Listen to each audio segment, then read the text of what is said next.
Jadi harus dari tempat tumbuhnya rambut sampai dagu, kemudian telinga kecil sampai telinga kecil. Jadi seluruhnya ini.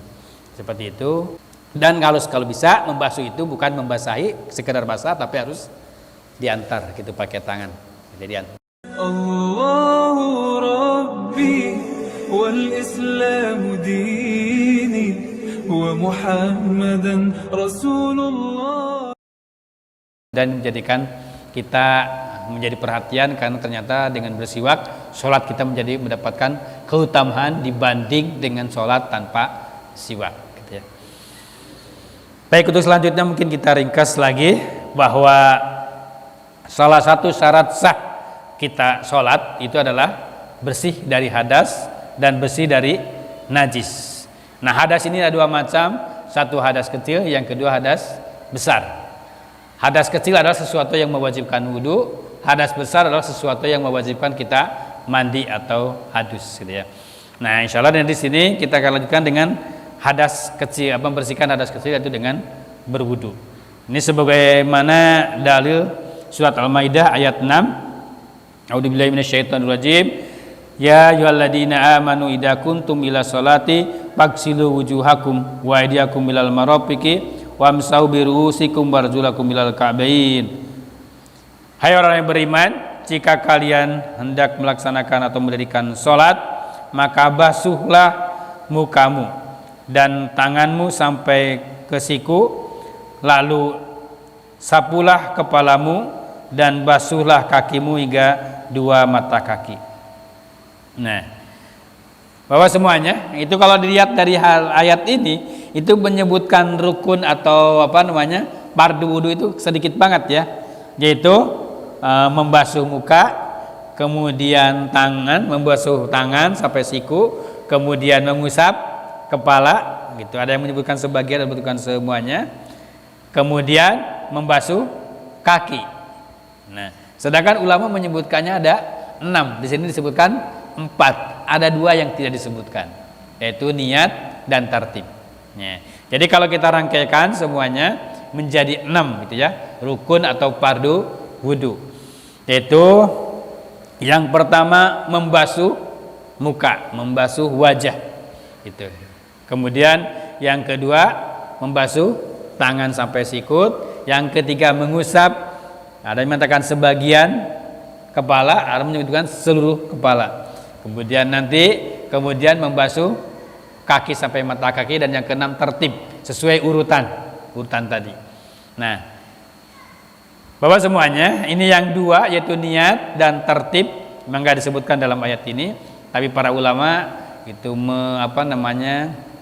mengumpulkan dalil yang lain, misalnya dari Al-Qur'an, dari hadis ya, bahwa innamal amalu binniat. Nah, menurut Imam Syafi'i bahwa niat itu merupakan bagian rukun yang menjadikan ibadah itu sah gitu ya. Terutama salah satunya adalah wudu. Wudu juga harus pakai niat. Nah, nanti akan dijelaskan tentang bagaimana niat itu. Tapi yang jelas kalau dirangkai seperti itu berarti jumlahnya ada 6 rukun wudu gitu ya. Nah, yang perlu perhatian adalah diantaranya bahwa yang namanya membasuh itu beda dengan membasahi, Pak. Membasuh dengan membasahi, sekedar basah. Kenapa? Ada orang yang demikian malas misalnya ya. Katakanlah yang namanya membasuh itu kan harus diantar dengan tangan kita, gitu ya. Artinya digosakan, gitu ya. Kan ada orang misalnya katakanlah air ngalir dari keran, atau mungkin kalau di kampung itu dari pancuran, gitu ya. Cuman mendeketin wajah misalnya ke pancuran begini gitu ya, air gitu ya, gitu. Atau misalnya ketika kalau tangan misalnya cuman gini-gini gitu ya, karena air nyala kan, air ngalir gitu dari keran misalnya. Termasuk juga kaki, misalnya kalau kaki itu kadang-kadang orang yang malas cuma ditendang-tendang gini gitu kan, seperti itu. Itu saya sering lihat juga gitu ya. Atau ketika membasuh muka itu cuma gini-gini gitu ya. Padahal yang namanya muka itu ada aturannya gitu ya, ada aturannya. Nah, itu menjadi perhatian kita katanya, yaitu bahwa yang namanya muka itu, nah sebenarnya di sini juga ada pembahasannya. Nanti mudah-mudahan kalau ketemu nanti kita bahas sekarang aja. Muka itu adalah dari pertama yaitu di tempat tumbuhnya rambut ya, di atas itu, kemudian sampai dagu. atau tempat munculnya janggut ya. Kemudian telinga kecil sampai telinga kecil, kalau di kampung sebenarnya pentil ya, pentil telinga. Jadi yang namanya wajah atau muka itu adalah segini. Jadi ini ke sini kan, pinggirnya ini ke ini, kemudian tempat tumbuh rambut, atau kalau yang nggak ada rambutnya diperkirakan tumbuhnya rambut di atas ini, kemudian dagu. Nah, jadi dagunya itu harus ke cuci. Jadi kalau orang-orang yang misalnya yang berwudunya gini-gini, nah itu berarti bukan membasuh muka, cuma membasahi apa ya muka begini. Yang namanya muka itu seluruhnya itu tadi batasannya. Jadi segini ya, ini semuanya. Dan bagi orang yang janggutnya tipis, Pak, itu harus tembus rambutnya airnya gitu. Kalau yang janggutnya tebal ya memang nggak masalah, di janggutnya doang basahnya. Tapi kalau yang tipis, yang janggutnya Pancasila alias 5 lembar, ya harus tembus gitu ya airnya gitu ya. Itu harus tembus ke dagunya ini gitu. Jadi jangan cuma begini, Pak, gitu ya. Kenapa begini? Pajak oleh seperti itu, ternyata masih ada gitu ya. Cuman basah gini-gini gitu ya. Jadi bukan seluruhnya gitu. Dan itu berarti belum berwudu. Kalau berwudu, yang tadi karena salah sahnya sholat itu harus suci dari hadas, salah satunya harus punya wudu, berarti belum berwudu. Makanya tidak sah. Seperti itu. Nah, kemudian tangan juga gitu. Tangan juga harus digosoki, diantar gitu ya. Nah, tangan semua dibasahin dan harus sampai sikut. Bahkan kalau bisa kata Nabi itu harus dilebihkan. Gitu. Kalau bisa dilebihkan lebih bagus. Karena nanti kalau dalam hadis disebutkan itu nanti ada guroh. Guroh itu bekas wudu, dan kalau dilebihkan maka cahaya yang akan ada nanti di akhirat kelak kan wudu itu akan menjadi cahaya, dan itu salah satu keutamaan umat Nabi Muhammad adalah bekas wudu. Kalau bisa dilebihkan lebih bagus, bisa lebih sampai sini gitu ya. Bukan hanya sekedar ini. Maka kalau misalnya cuma bersih sampai gini dan ini masih kering sikutnya, karena di dalam hadis dalam Al-Qur'an juga ilal marofiki, berarti kalau belum kebasuh ininya belum membasuh tangan, belum wudunya belum sempurna, sehingga ya belum berwudu gitu ya. Artinya wudunya tidak sah, berarti tidak sah nanti sholatnya. Harusnya bisa lewat bersih, ini harus kebersihin. Kalau bisa ya dilebihkan. Kalau kata Nabi itu bahkan dilebihkan gitu ya, sehingga menjadi utama, menjadi abdul, menjadi utama, bahkan menjadi guroh nanti, atau menjadi bekas wudu yang akan nanti di akhirat akan menjadi cahaya gitu ya. Termasuk juga kaki juga bukan hanya gininya doang, tapi juga mata kakinya kalau bisa dilebihkan sampai sini ya gitu ya, lebih bagus lagi gitu ya. Ya, sehingga lebih utama, lebih maksimal gitu ya, lebih dari sekedar mata kaki. Dan itu harus diantar sama tangan, Pak. Jadi jangan sampai ya kayak tadi, jangan sampai cuma tendang-tendang gitu ya. Air nyala itu tendang-tendang gitu ya. Yang nggak tahu rata apa enggak gitu. Harusnya diantar, digosok pakai gitu ya, tangan itu sampai begitu ya. Gitu ya, seperti itu.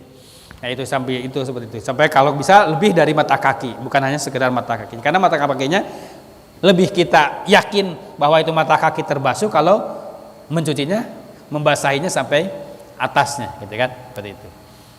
Nah, seperti itu. Walaupun ini tidak usah berlebihan gitu sampai paham, nggak usah. Tapi ya minimal lebih dari mata kaki itu, sehingga kita yakin bahwa mata kakinya terbasahi. Nah, kalau terkait dengan masalah mengusap, nah kalau ini mengusap kepala, mashul roksi, itu ada yang mengatakan kalau umumnya di riwayat atau di penjelasan kitab-kitab Syafi'i itu sebagian kepala gitu ya. Jadi kalau misalnya cuma di gini gitu ya, atau mau di sini, mau di pinggir, mau di depan, nah terserah, bisa boleh gitu ya.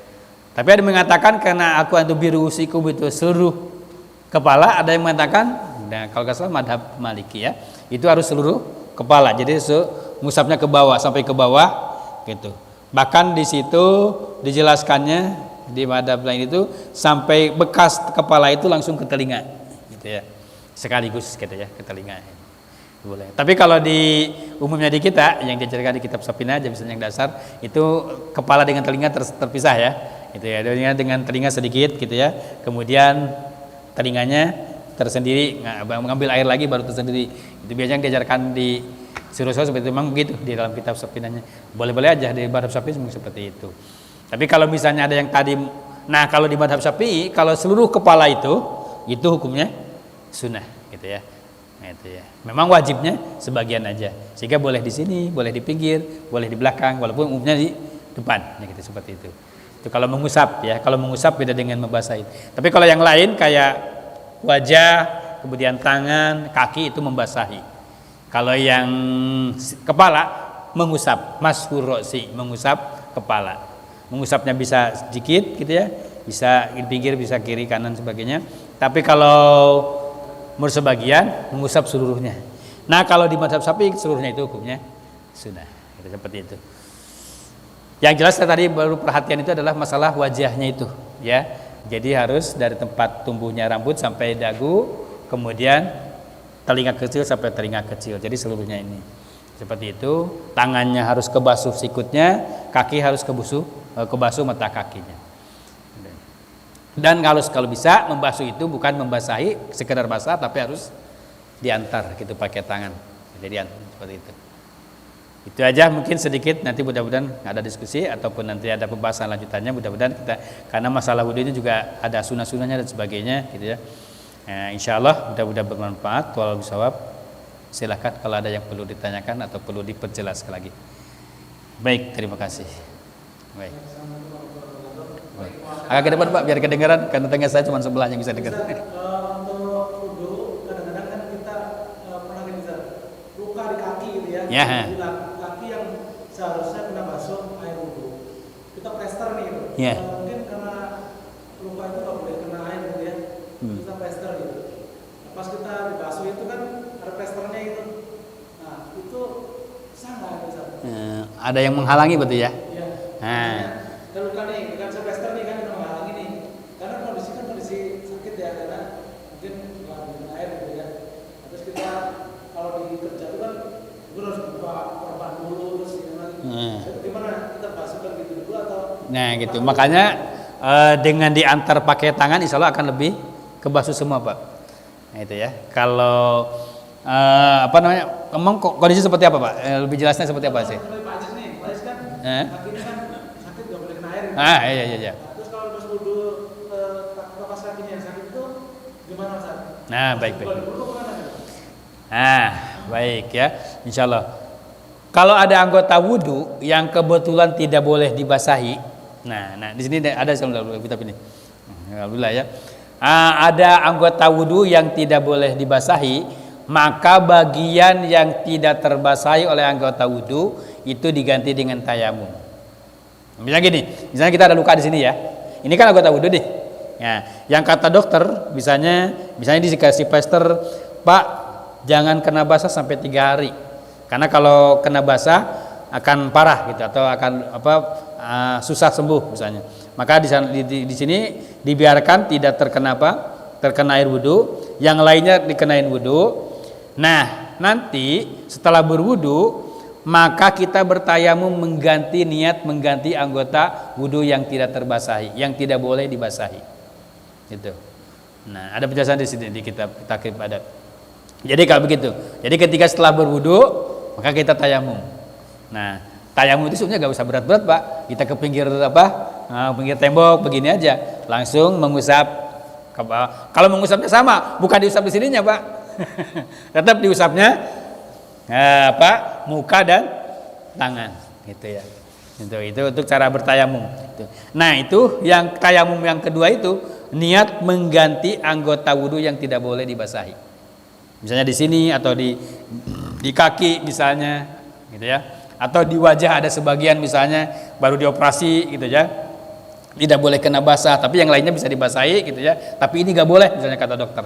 Maka kita basahi dulu anggota wudhu yang lainnya sesempurna mungkin. Setelah berwudhu, maka kita tayamum untuk mengganti anggota wudhu yang tidak boleh dibasahi dengan tayamum. Gitu. Jadi memang pekerjaan 2 kali ya. Tapi daripada tidak sah sholatnya. Nah ini ada tuntunan dari fikih seperti itu. Itu Pak. Assalamualaikum warahmatullahi wabarakatuh.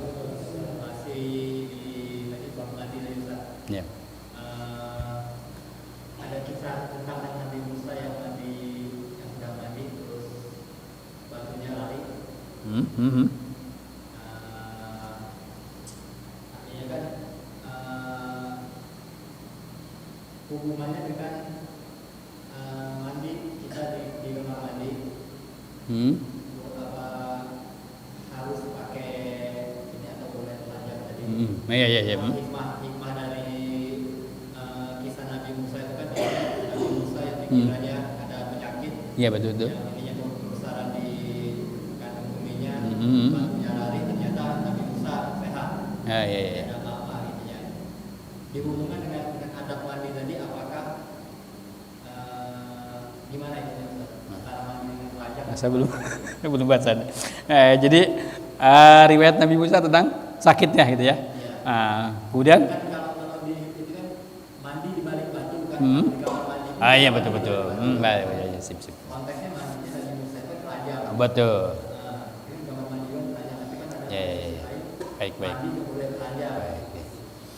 Nah, memang diupayakan itu mandi itu di tempat tertutup ya. Kalau makanya Nabi juga kalau ketika punya kebutuhan termasuk juga mandi itu diupayakan memang di tempat tertutup ya, tempat tertutup.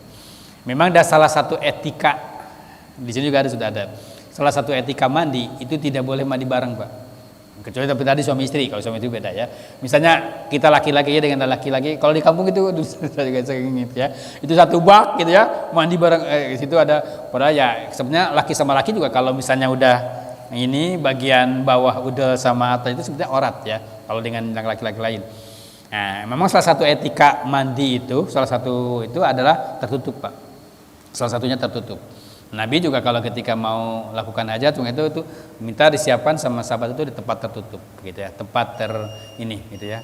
Jika kalau misalnya darurat ada yang narik kain gitu ya kiri kanan tapi gak melihat gitu. Tapi baru Nabi melakukan hajat gitu, seperti itu.